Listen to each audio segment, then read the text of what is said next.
Vic Van Allen rides his bicycle through town, moving at a steady, relaxed pace.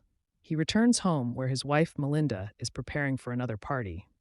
That night, at the gathering, Melinda is all over Joel. She dances with him, leans close, whispers in his ear, and makes it clear she's enjoying herself. Vic watches but doesn't react. Instead, later in the evening, he approaches Joel privately. Without raising his voice or causing a scene, Vic tells him that Melinda's past lover, Martin McRae, is dead, and that he killed him. His tone is calm, his expression unreadable. Joel is caught off guard. He doesn't know if Vic is serious or just messing with him, but the weight of those words sticks with him. At an event at the prince's house, Vic casually mentions what he does for a living. He explains that he designed a chip for a drone company and built websites, making enough money to retire early. Among the guests is Don Wilson, a writer, and his wife. Don has been paying close attention to Vic, asking questions that seem innocent but carry a deeper curiosity.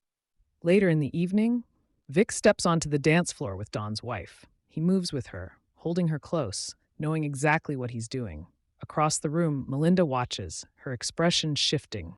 When they return home that night, the energy between them changes. The tension, the frustration, it all leads to the bedroom. Vic moves between Melinda's legs, teasing her, making her squirm.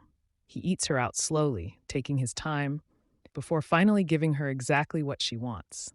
After that night, Melinda starts seeing someone new, Charlie, a pianist. She introduces him as just a friend, a simple piano teacher, but Vic knows better. One day, Vic visits Charlie with a friend. He observes him, studying the man who has now taken Melinda's attention. But Melinda doesn't just flirt with Charlie, she stays with him. She doesn't come home, making it clear to Vic that she's choosing to push boundaries even further. When she finally returns, the tension explodes. She and Vic get into a fight, the kind where neither of them holds back. There are no more games, no more subtle jabs, just raw, unfiltered anger. But like always, the fight settles and life moves on as if nothing happened. The next day, they attend a party at a friend's house. Charlie is there, invited by Melinda. Throughout the evening, he stays close to her, far too attached, making no effort to hide his affection. Once again, Vic watches, but this time he decides to act. As the party continues, Vic lures Charlie toward the pool. In a moment of quiet calculation, he forces Charlie underwater and holds him there. The guests don't immediately notice, and by the time they do, it's too late.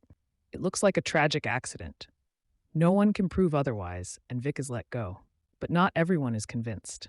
Don, the writer, is still watching Vic closely. Unlike the others, he doesn't believe in coincidences. Don, still suspicious, hires someone to follow Vic. He gathers proof, convinced that Vic is a murderer. But before Don can take any action, Vic turns the tables. One evening, Vic shows up at Don's house. Inside, only Don, his wife, and their child are present. The atmosphere is tense as Vic calmly exposes Don's actions, revealing that he knows about the man Don hired to follow him. He speaks in his usual composed manner, but there's an edge to his words, a quiet warning. Don's wife looks confused, his child uneasy, but Don doesn't back down. He stands firm, making it clear that he won't stop until the truth is out. Meanwhile, Melinda's interest has already shifted. She has started seeing a man named Anthony. Vic notices her talking to him on the phone late at night, their conversation filled with laughter and warmth. Not long after, Anthony visits their home. Melinda is openly affectionate, touching him, leaning into him, completely disregarding Vic's presence. Vic watches, as he always does, saying nothing, his patience stretching thin. The next day, Vic takes action. He lures Anthony into a secluded forest, leading him deep where no one can see or hear. Without hesitation, he strikes him with a rock, killing him instantly. He then drags the body to a nearby river, pushing it into the water, hoping the current will carry it away. When he returns home, there's no sign of tension, just a picture-perfect family moment. Later, they take a trip to the forest together. The family enjoys the fresh air, laughing and sharing a romantic moment. But on their way back, Melinda realizes she left her scarf behind. Vic volunteers to go back for it. When he reaches the spot, his blood runs cold. Anthony's body hasn't floated away. It's stuck. And standing there, watching him, is Don. Don doesn't wait around. He rushes to his car, desperate to get away. But Vic won't let him. He grabs his bike and starts chasing Don, determined to stop him before he can expose the truth. The chase is tense, the winding roads dangerous. Just when Don thinks he's about to escape, Vic suddenly swerves in front of his speeding car. Don panics, yanks the wheel too hard, and loses control. His car skids violently off the road, plummeting over the cliff. Back home, Melinda finds Anthony's wallet. She picks it up, realizing what it means. But when Vic returns, bruised and exhausted from the chase, she doesn't say a word.